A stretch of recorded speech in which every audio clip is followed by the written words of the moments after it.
Pag-usapan naman natin ngayon mga boss, itong drawing exercises natin ito. Ito pong nakikita nating drawing na ito sa AutoCAD. Kaya lang mga boss, kung bago pa lang kayo sa maliit pa lang nating channel, huwag nyo po sanang kalimutang pindutin muna pala yung subscribe. Pero isama nyo na rin po yung like at saka notification bell. Dito mga boss, ang una nating gagawin, gagawa muna tayo ng center line ng mga circle. So, gagawa lang tayo ng guideline, horizontal and vertical. At ito yung magiging sentro ng mga circle natin. So, ima-match properties ko lang para parehas yung line type. So, ang susunod ngayon, gagawin na natin yung mga circle dito muna sa gitna. So, kung titingnan natin, itong circle na ito sa loob, meron siyang radius na 20 mm, Magsi-circle tayo, click sa intersection, pagkatapos ang radius niya ay 20 mm, Tapos ang susunod naman, itong circle na ito, meron naman siyang radius na 30 mm, Circle, click, tapos 30 mm, ngayon ang gagawin natin na i-match properties natin. Parehas natin yung line type dito sa mga guide natin.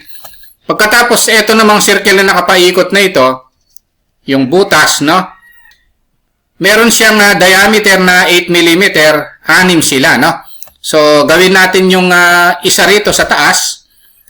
Circle tayo.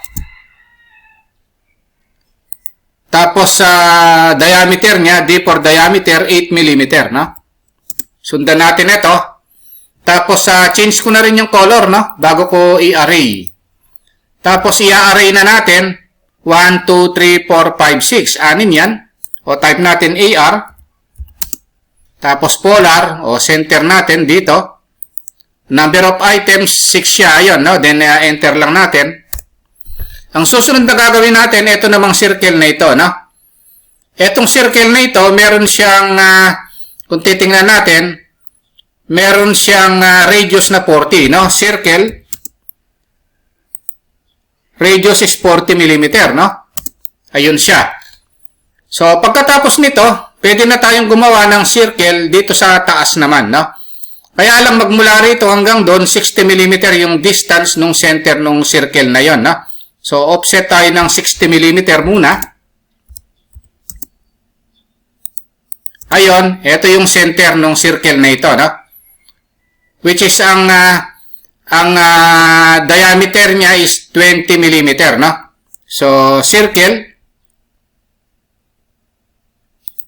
D for diameter, 20 mm. So, ito yun, Dalawa yan, isa dito at saka isa doon, Ngayon ito naman radius 18, So ito radius 18 yan, circle uli. 18. Ngayon itong dalawang ito, ikakopy na lang natin papunta rito, Parehas lang naman. Copy. Magmula rito, tapos papunta ron. So ngayon, kung titingnan natin 60 plus 60, 120 ang distance niya, So, pwede natin i-type 120. Then, enter, pababa. Ayun siya, So, pwede natin i-offset ito ng 60 para makita natin kung nasa center siya.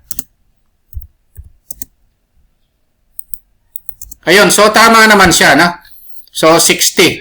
So, pwede natin i-dimension ito para hindi tayo malito. Ayun, Yan yung 60 rin siya rito. 60 mm. Ayun, Ngayon since nagawa na ito, pwede na nating gawin muna ito.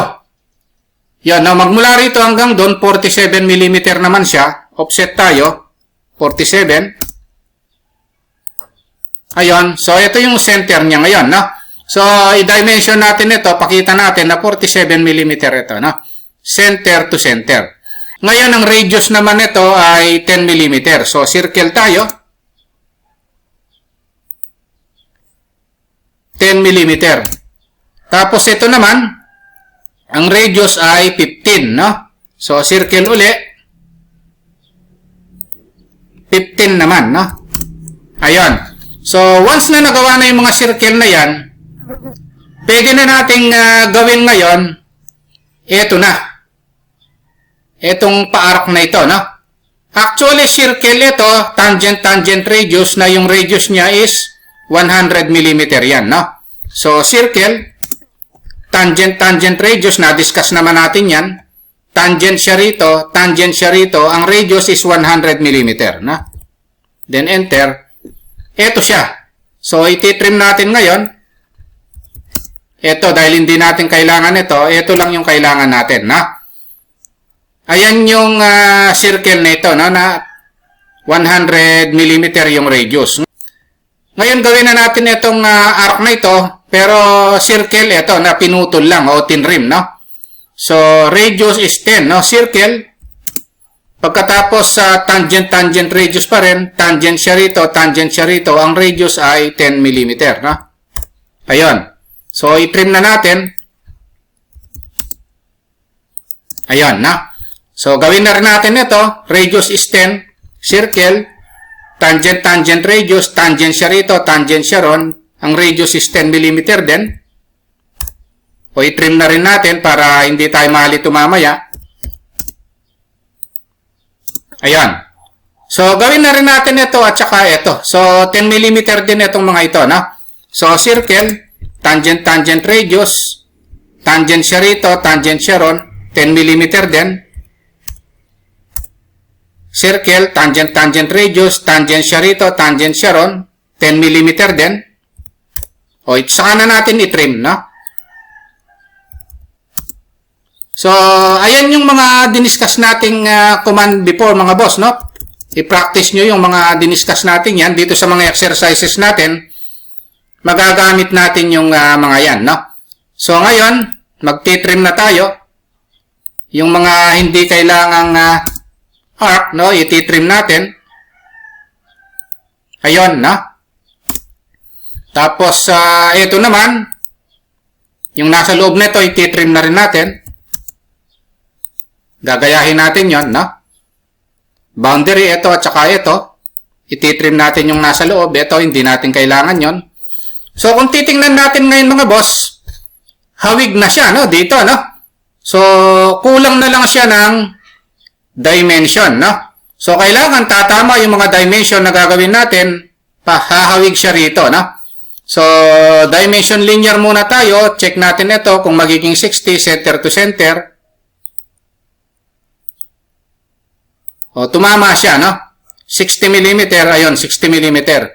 Ito naman, ang diameter nito is 20 mm, no? So, dimension, diameter, ito, ayun, so diameter is 20, dalawa yan, at saka yun, no? So, pwede nating i-edit na lang ito, no? Na-edit naman yan. Tapos, i-type natin 2 holes,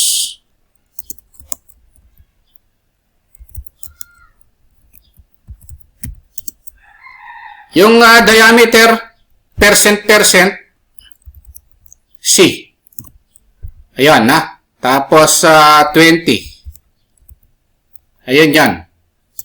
Ngayon, ito naman, ang radius ay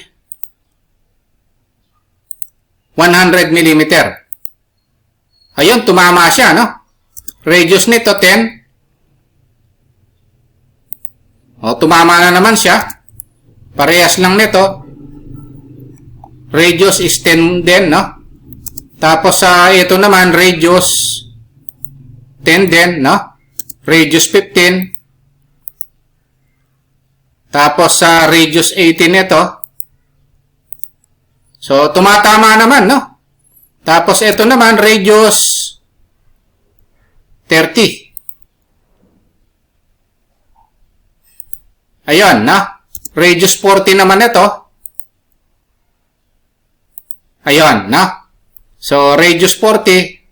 O, i-adjust lang natin, no? Idala natin doon.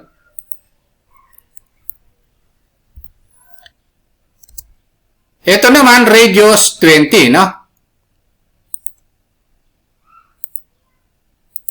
Ayun, tama na naman siya, no? So, kung titingnan natin, eto na lang. So, 6 holes, diameter 8, no? So, ang gagawin natin, hanapin natin yung diameter. Ito siya. So, double click. O, type na lang natin, no? 6 holes. Diameter 8. Ayan, no? 6 na butas. Yung diameter niya, 8 mm. So, kung titingnan natin, yung mga dimension, i-check natin, no?